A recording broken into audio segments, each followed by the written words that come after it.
እንደምን ዋላችሁ ክቡራን ተመልካቾቻችን። ከኢትዮጵያ ቴሌቪዥን ወደ ሰዓቱ ስፖርት ዜናዎቻችን አለፍን። ነጻነት ጫን ያሉ ነኝ፣ አብራችሁን ቆዩ። በ21ኛው የዓለም ከ20 ዓመት በታች አትሌቲክስ ሻምፒዮና ላይ የሚሳተፈው የኢትዮጵያ ወጣት አትሌቲክስ ቡድን የመጨረሻ ዝግጅቱን እያከናወነ ይገኛል።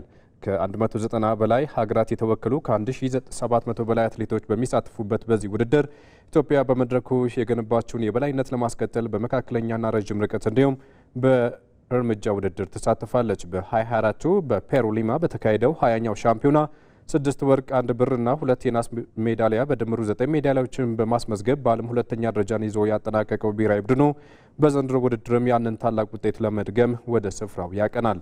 ውድድሩ በአሜሪካ ኦሪገን ከሐምሌ 29 እስከ ነሐሴ 3 የሚካሄድም ይሆናል።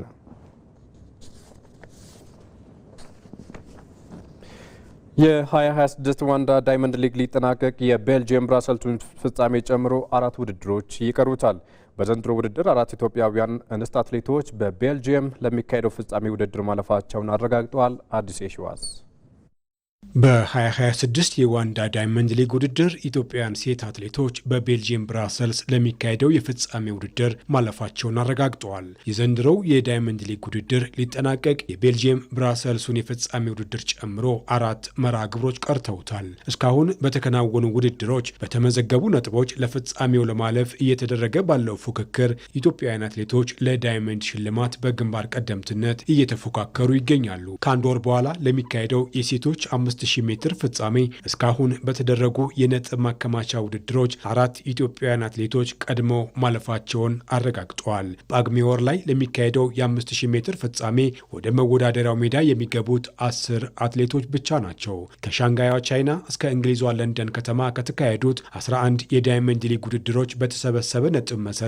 ኢትዮጵያውያን አትሌቶች የዳይመንድ አሸናፊ ይሆኑበታል ተብሎ የሚጠበቀው የሴቶች 5000 ሜትር አንዱ ነው። በዚህ ርቀት እስከ ዛሬ በተሰበሰበ ነጥብ ከአንደኛ እስከ 8ኛ ያለውን ደረጃ የያዙት ሙሉ በሙሉ ኢትዮጵያውያን እንስት አትሌቶች ሲሆኑ ከነዚህ መካከል 4ቱ ከወዲሁ የፍጻሜ ትኬታቸውን ቆርጠዋል። 14 ከ25 ከ92 የግል ምርጥ ሰዓት የያዘችው አለሽኝ ባወቀ በዘንድሮው ዳይመንድ ሊግ በሮም እና በሞናኮ ሁለተኛ ደረጃን በመያዝ እንዲሁም በኦሪጎን የ2 ማይል ውድድር አንደኛ በመውጣት በ22 ነጥብ ርቀቱን በግንባር ቀደምትነት እየመራች ትገኛለች። በተመሳሳይ 14 ከ23 ከ97 የግል ምርጥ ሰዓት ያላት አትሌት ልቅና አምባው በሮም የዳይመንድ ሊግ ውድድር ቀዳሚ ሁና ያጠናቀቀች ሲሆን በኦስሎና ዶሃ ደግሞ ሁለተኛ ደረጃን ይዛ ነው ያጠናቀቀችው። አትሌት ልቅና ከአለሽኝ እኩል 22 ነጥብ በመያዝ ነው ፍጻሜውን የተቀላቀለችው። 14 ደቂቃ ከ18 ከ94 የግል ምርጥ ሰዓት ያላት ሌላኛዋ አትሌት ፍሬወይኒ ኃይሉም በኦስሎ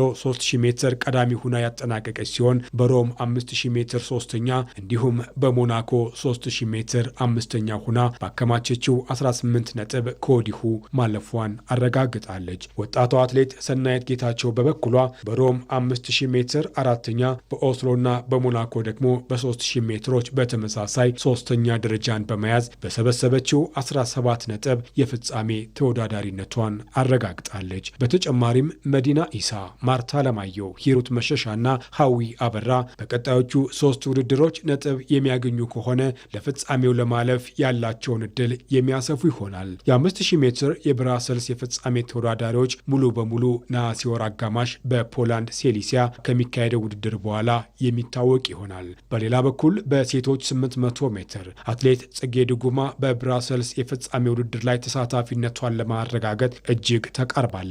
ጽጌ በራባትና ዶሃ ሁለተኛ እንዲሁም በለንደን ዳይመንድ ሊግ 3ኛ ደረጃን በመያዝ ባከማቸችው 20 ነጥብ በደረጃ ሰንጠረጁ 3ኛ ደረጃ ላይ ትገኛለች። የ800 ሜትር ቀሪ ነጥብ የሚያስመዘግቡ ውድድሮች ነሐሴ ወር በስዊዘርላንድ ሎዛን እና ዙሪክ የሚካሄዱ ሲሆን ታላቁ የዋንዳ ዳይመንድ ሊግ የ2026 የፍጻሜ ውድድር ደግሞ ጳጉሜን ወር ላይ በቤልጅየም ብራሰልስ ይከናወናል። በኢትዮጵያ ክለቦች ሻምፒዮና የሩብ ፍጻሜ ጨዋታ ጅማ ከተማና ወልዋሎ አዲግራት ዩኒቨርሲቲ ተጋጣሚዎቻቸውን አሸነፉ። ጅማ ከተማ ፈረንሳይ ሌጋሲዮንን 2-1 በመርታት ግማሽ ፍጻሜውን ተቀላቅሏል። ወልዋሎ አዲግራት ዩኒቨርሲቲ ደግሞ ሆፕን በመለያ ምት 4-3 ረቷል። በወንዶች 16ቱን ለመቀላቀል ከነገ ጀምሮ ጨዋታዎች ይደረጋሉ። መቱ ከተማ ከቴፒ ከተማ፣ ግንቢ ከተማ ከአውራ ወረዳ፣ ትግራይ ፖሊስ ዋልታ ከሳንቡቴ ከተማ፣ ወሊሶ ከተማ ከጉለሌ ክፍለ ከተማ፣ ኡርጂ ቀፊራ ከቃኛው፣ ቡልድግሉ ጁምባራ ከዲክሲስ ከተማ፣ ሸዋሮቢት ከተማ ከሶማሌ ፖሊስ፣ አጄ ከተማ ደግሞ ከሰርጤ ከተማ ወደ ሩብ ፍጻሜ ለማለፍ ከነገ ጀምሮ የጥሎ ማለፍ ጨዋታቸውን ያደርጋሉ።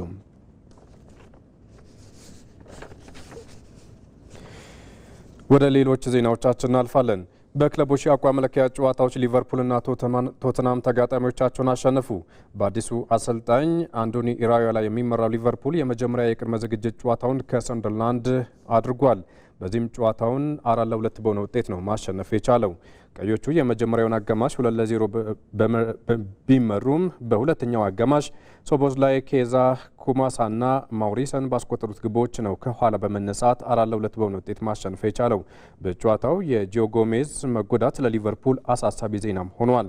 በሌላ ጨዋታ ቶተናም ሆትስፐር ኦክላንድን ገጥሞ 2-0 አሸንፏል። ስካርሌትና ሪቻርልሰን የአሸናፊነት ግቦችን ለሮቤርቶ ዲዘርቢ ቡድን ያስገኙ ተጫዋቾች ናቸው። በሌሎች ጨዋታዎች አስተን ቪላ በፖርቶ 2-1 ሲሸነፍ፣ ባየር ሙኒክ በዊሄን ዊስበደን በተመሳሳይ ውጤት ተረቷል። አርሰናል ቪኒሲየስ ጁኒየር ለማስፈረም ሁኔታዎችን እየተከታተለ መሆኑ ተነገረ። አርሰናል ብራዚላዊውን የሪያል ማድሪድ አጥቂ ቪኒሲየስ ጁኒየርን ከስፔኑ ክለብ ጋር አዲስ ውል የማይፈራረም ከሆነ ተጫዋቹን ለማስፈረም እየተከታተለ መሆኑን ዘ አትሌቲክ ዘግቧል። የ26 ዓመቱ ኮከብ ከሪያል ማድሪድ ጋር ያለው ውል የመጨረሻ ዓመቱ ላይ የደረሰ ሲሆን እስካሁን ባደረጋቸው የውል ማራዘሚያ ንግግሮች ላይ ስምምነት ላይ አልደረሰም። ሪያል ማድሪዶች ተጫዋቹን በሚመጣው የዝውውር መስኮት በነፃ ከማጣት ይልቅ የመሸጥ አማራጭን ሊመለከቱ እንደሚችሉም ተዘግቧል። በአርሰናልና በሪያል ማድሪድ መካከል እስካሁን ምንም አይነት ይፋዊ ድርድር እንዳልተጀመረም ተገልጿል። በ2026 የዓለም ዋንጫ ለሀገሩ ብራዚል 4 ግቦችን ያስቆጠረው ቪኒሲየስ ጁኒየር ባለፈው የውድድር ዘመን ለሪያል ማድሪድ 22 ግቦችን አስቆጥሯል። አርሰናል የፊት መስመሩን ይበልጥ ለማጠናከር ከያዛቸው አማራጮች መካከል ቪኒሲየስ አንዱ እንደሆነም ተገልጿል። በሳውዲ በተካሄደ የቦክስ ፍልሚያ አንቶኒ ጆሹዋ አሸነፈ። የ36 ዓመቱ ጆሹዋ በአልባንያዊው ቦክሰኛ ክርስቲያን ፒሬንጋ ከፍተኛ ፍልሚያ ገጥሞት በመጀመሪያው ዙር 2 ጊዜ ተዘሮ ወድቋል። ሆኖም በሁለተኛ ዙር ተጋጣሚውን መልሶ በመዘረር ፊልሚያውን በአሸናፊነት አጠናቋል። አንቶኒ ጆሹዋ ከ7 ወራት በፊት በናይጄሪያ በደረሰበት አስከፊ የትራፊክ አደጋ 2 የቅርብ ጓደኞቹን ማጣቱና ራሱም ጉዳቱ በድል መትረፉ ይታወሳል። ጆሹዋ ፕሪንጋን በማሸነፉም ይህን ያሳየው ብቃት በዚህ ዓመት መጨረሻ ላይ ይካሄዳል ተብሎ ለሚጠበቀው የታይሰን ፉሪ ፍልሚያ በትልቁ ያግዘዋል ተብሏል። ከኢትዮጵያ ቴሌቪዥን ስፖርት ዜናዎቻችን አበቁ። መልካም ቀን ይሆንላችሁ።